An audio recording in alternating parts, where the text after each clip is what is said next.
NASCAR sees a huge jump in viewership for this year's Clash at the Coliseum, but let's put that number in context. Was it a big enough jump to consider this event a success?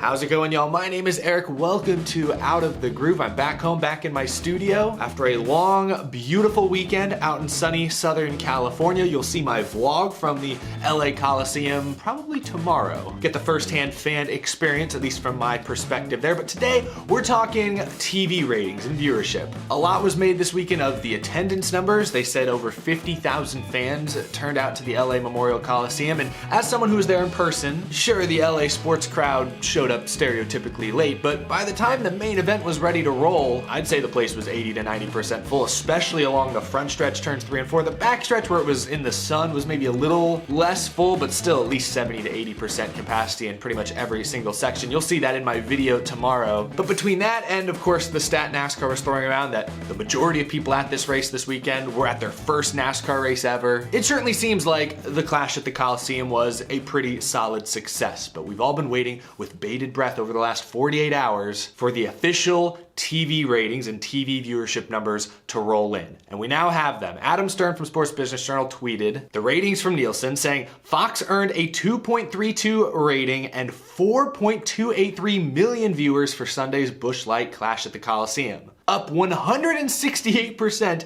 in viewership from last year, and the best for the event since 2016 when it was called the Sprint Unlimited. Oh my, we don't see triple-digit viewership increases year to year ever in NASCAR. Now, as I said at the beginning, let's put these numbers into context. 4.2 million viewers is nearly triple the number of people who tuned into last year's Clash when it was on the Daytona road course. But to be fair, that race was held on a Tuesday night on cable on FS1. This was a Sunday afternoon on Fox. So, of course, we expected a pretty big boost over last year's race, which only got 1.5 million viewers. But if we compare this even to the 2020 Clash before the pandemic, that race got 2.5 million viewers on FS1. That was on the Daytona Oval, and that was on a Sunday afternoon. So maybe a more direct comparison there. Still, more than 1.7 million viewers more tuned into the Clash at the Coliseum than the 2020 Clash at Daytona. And for additional context, 4.283 million people watched this weekend's Clash at the Coliseum on TV. Last year's championship race at Phoenix got 3.2 million viewers, which means more than 1 million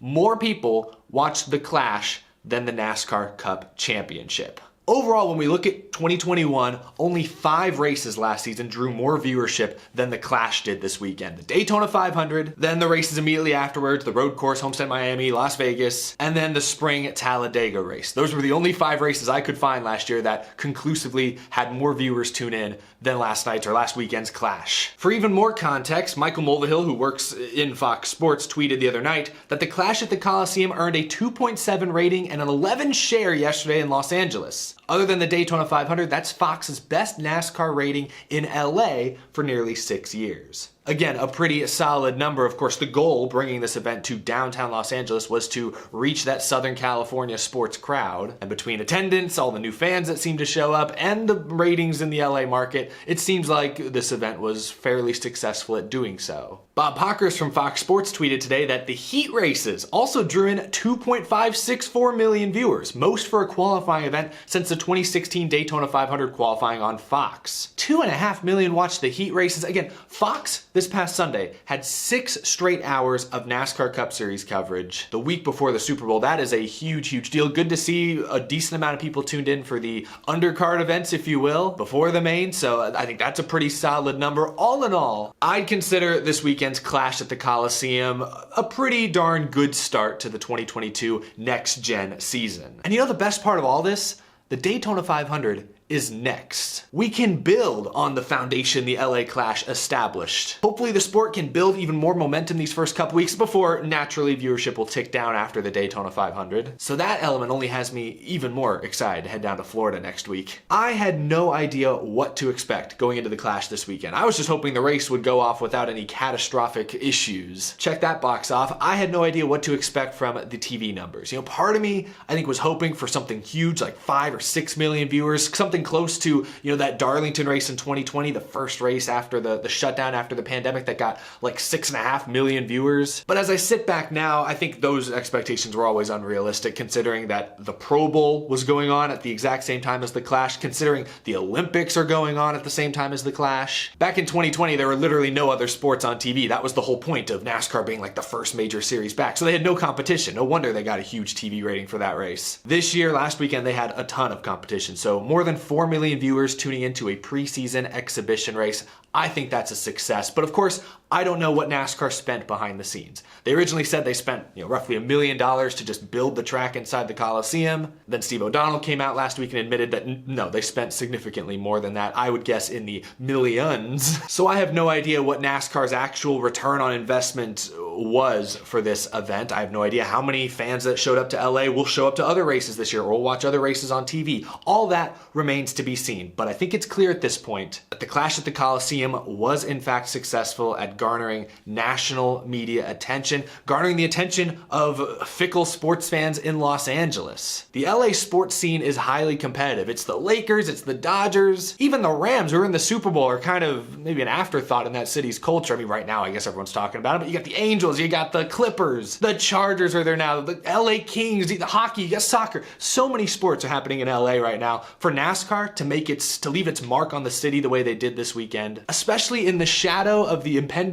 Super Bowl, I think this weekend was a success. Real quick, let's talk about the future of stadium racing. NASCAR has a bad habit of sometimes doing too much too soon. Too many mile-and-a-halfs, arguably too many road courses a couple of years ago. Personally, I think one stadium race a year should be the limit. That's where NASCAR should put the cap. Obviously, this weekend proved that they can race in a stadium, they can attract a crowd, they can put on a respectable and exciting show. So stadiums like this should absolutely have a place on future NASCAR schedules, maybe as exhibition races to start, but I won't rule out the possibility of a points race one day down the line. But let's not flood the schedule with stadiums anytime soon. One thing the Clash did do this weekend, it exposed just how pointless the all-star race at Texas Motor Speedway is. Stadium races should have a place on the NASCAR schedule going forward. I think there should be a mix. I think there should be a mix of football stadium races like the LA Coliseum, Cowboy Stadium in Dallas, maybe New York at some point, maybe international as well, few years down the line, I could see that. But NASCAR also needs to mix in older grassroots short tracks. North Wilkesboro, if it gets renovated, absolutely, NASCAR Cup Series should race there. Bowman Gray should host a Cup Series race at some point. I've talked about this on the show in the past, but over the summer, last year, Major League Baseball held their Field of Dreams game. They built a stadium, put on a Major League Baseball game in a cornfield in Iowa, and it was the highest rated regular season MLB game in like 20 years nearly. They made that a special event, and that's just a baseball game. Can you imagine the spectacle of 20, 30 high-powered, loud, snarling stock cars racing around a historic short track venue? The imagery would be insane. NASCAR should absolutely explore racing at those types of tracks, even if it's just exhibition races. It would be a beautiful act of compassion, perhaps towards many longtime fans who maybe become slightly disillusioned with NASCAR, going out west, going to the Northeast, abandoning their roots, leaving North Wilkesboro to rot. Rockingham hasn't seen much action. It would be heartwarming in many ways to see NASCAR come back and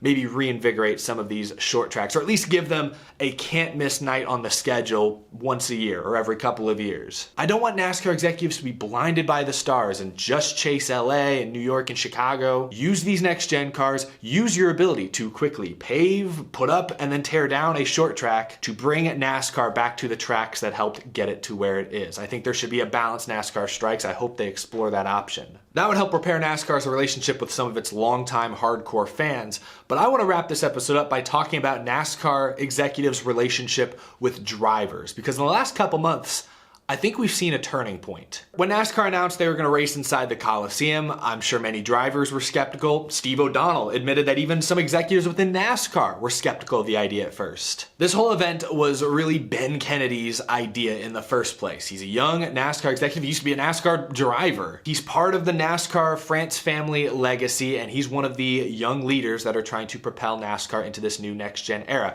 The Clash at the Coliseum was his idea. He spoke to the media a lot this week. I've seen a ton of quotes from him, a ton of clips from him, and I thought he came across great this weekend. He's very young, but he's very humble. He showed great poise. I think most would say this event was at least a mild success, but you didn't hear Ben Kennedy going out there and championing himself.